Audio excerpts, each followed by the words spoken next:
Assalamu alaykum muhtaram televizor ko'rguvchilar. Ko'rib atqaninglar Erkin Osiyo radiosi to'g'ri televiziyasining haftalik xabarlar programmasi. Mazkur programmamizda mush bir hafta jarayonida berilgan muhim xabarlarimizni takrorlab o'tamiz. Men Erkin. Men Gulchehra. Dünya Uyghur Qurultayının reisi Rabia Qadiri xanım Avstraliyadagi faoliyatini oxirlashtirib uzun o'tmay, Xitoy siyosiy kengashining raisi Jia Qinglin boshchiligidagi Xitoy vakillar umiga Avstraliyani ziyorat qilib, tashqi ishlar ministri Kevin Rudd va bosh ministr Gillard xanımlar bilan ko'rishgan. Avstraliyaliklar gazetining xabar qilishicha, tashqi ishlar bayonotchisi 9 aprel kuni Kevin Ruddning Jia Qinglinga Uyg'ur va Tibetlarning kishilik huquq masalasini o'tirg'a qo'yganligini oshkorlagan. Kevin Ruddning Uyg'ur va Tibet masalasini o'tirg'a qo'yishiga javoban Jia Qinglin Xitoyning Tibet va Uyg'ur rayoniga mablag' silib taraqqiy qildirayotganligini eskartgan. Avstraliya bosh ministri Gillard xonimmi Jia Qinglin bilan ko'rishganda o'xshashla Xitoydagi kishilik huquq masalasini o'tirg'a qo'ygan.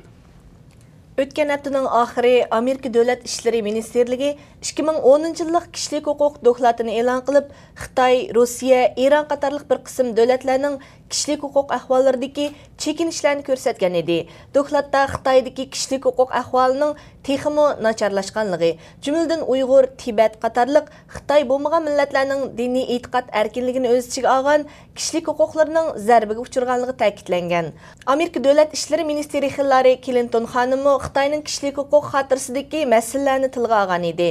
Xitoy hukumati buningga norozilik bildirish bilan bir vaqt yana 10 aprel kuni Amerikaning 2010 yillik kishilik huquq ahvoli haqida doklad e'lon qilib, Amerikadagi kishilik huquq ahvoli hatto Amerikaning demokratiyasini aybladi. Qirg'iziston Uyg'ur ittifoqi jamiyatining 7-navbatli qurultiyi 9 aprel kuni Bishkek shahridagi Chingiz Aytmatov nomidagi teatrxonaning cho'ng zalida tantanali o'tkazildi. Bishkek, Qarbalta, To'qmoq, Qarqo'l, O'sh, Jalolobod qatorliq shaharlardan kelgan 650 dan ortiq vakil qatnashgan mazkur qurultayda Qirg'iziston Uyg'urlar ittifoqi jamiyatining yangi raisi va boshqa rahbarlik guruhi saylab chiqildi. Qirg'iziston davlat gemini bilan boshlangan mazkur qurultayning ochilish marosimida oldi bilan Dunyo Uyg'ur qurultayi raisi Rabia Qadiri xonimning tabrik telegramasi o'qib o'tildi. Demokratik usulda elib berilgan erkin saylam natijasida Ortiq Hojim Abdurahmonov ittifoq jamiyatining raisligiga, Oybek Po'lat bosh taftishligiga saylandi. Qurultay vakillari yana 31 kishidan tarkib topgan markaziy komitetni ham 7 kishidan tarkib topgan oqsoqollar kengashini saylab chiqqan. Uyg'ur avtonom rayoni doiralari turli tarbiya harakatlarini davomlashtirayotgan bo'lib, Avtonom rayonluq ayollar birlashmasi 6-chi qitimliq Şinjanni so'yish partiyaning yaxshi bolasi bo'lish faoliyatini boshlagan. Uyg'ur avtonom rayon doiralari 2006 yildan boshlab boshlang'ich o'rta maktab bolalariga yozliq lager nomida vatanparvarlik tarbiyasi elib berayotgan bo'lib, bu yilgi faoliyatga partiyaning yaxshi bolasi bo'lish shuari qitilgan. Mundaq tarbiya harakatlari avtonom rayonluq partikomning o'rinlashtirishi bilan elib berilayotgan bo'lib, bolalarni Xitoy vatanparvarlik ideyasi bilan tarbiyalashga ma'rif organlaridan boshqa yana ayollar birlashmasi va boshqa munosabatli o'rinlarning qatnashayotganligi ma'lum. Liviyadagi Qazafiya kuchlari bilan qo'zg'olonchilar orasidagi janglarning kaskin davomlashishiga ergashib, 14 aprel kuni Shimoliy Atlantik okean aktiv tashkilotiga a'zo davlatlar tashqi ishlar ministrlari Germaniyaning Berlin shahrida jam bo'lib, Liviyadagi vaziyat haqida muzokara olib bordi. Mazkur yig'inda Liviyadagi xalqni qo'g'dash uchun texnik ko'p kurashchi aeroplanga ehtiyoj ekanligi bildirildi. BBC'nin xabar qilishicha, Angliya va Fransiya NATO'ning Liviyadagi harakatlarida yetarli bo'lmaganligini, NATO'ga a'zo 28 davlatdan Aran 6sining Qazafiya kuchlariga qarshi havodan elib berilayotgan bombardimonga qatnashganligi, Liviyadagi xalqni qo'g'dash uchun texnik ko'p a'zo davlatlarning kuch chiqarish kerakligini ta'kidlagan. 13 aprel George Washington Universitetining Eliot xalqaro munosabatlar institutida Şinjan yoki Sharqi Turkiston temasida bir yumloq ustal shaklidagi muhokama yig'ini bo'lib o'tdi. Yig'inni uyushtirishga mazkur universitetning dotsenti xalqaro munosabatlar va yordamlar programmasining mudiri Uyg'urshunos Shan Roberts apandi muhim rol o'ynadi. Shuningdek, u yig'inda Uyg'ur masalasining kelib chiqishi, xalqaro o'rni va ta'siri qatorliq masalalar haqida to'xtaldi.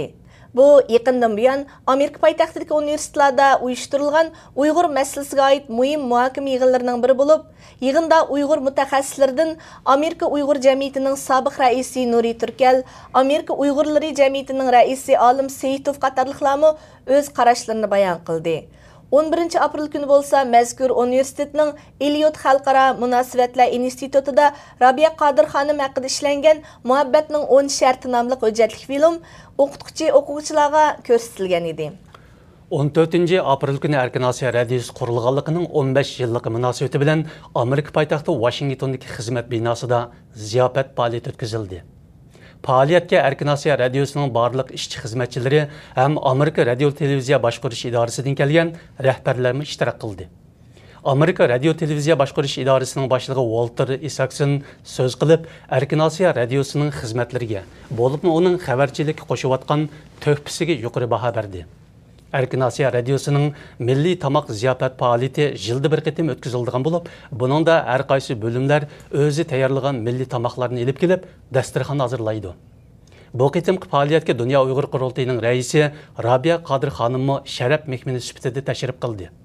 U Erkin Osiyo radiosining ovozini anglatmayotgan xalqlarning ovozi bo'layotganligini bildirdi. Shuningdek, radioning Uyg'ur bo'limining Uyg'ur xalqining dardini dunyoga anglatishda muhim rol o'ynayotganligini ta'kidladi. 2011 4 ayning 10 kuni tushdan keyin Germaniyaning Myunxen shahridagi Psixologiya akademiyasining binosida tonilgan Uyg'ur rassom Marvayit Hafiz xonimning rasm ko'rgazmasining ochilish murosimi o'tkazildi. Ochilish murosimiga Germaniya zamondosh rassomlar jamiyatining raisi Kutinger apandi va uning rafiqasi Myunxen Psixologiya akademiyasi ko'rgazma ishlariga mas'ul mudiri Konger apandi va advokat Albert Goring apandilar qatnashgan va so'z qilgan. Bulardan go'zal san'at havaskorlari va Myunxenda yashayotgan Uyg'urlardan bo'lib 200 atrofida kishi qatnashgan.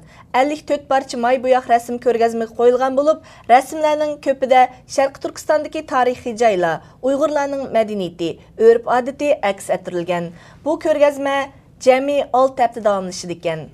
Assalomu alaykum muhtaram televizor ko'ruvchilar. Yuqorida Erkin Osiyo radiosi to'r televiziyasining haftalik xabarlar programmasini ko'rdinglar.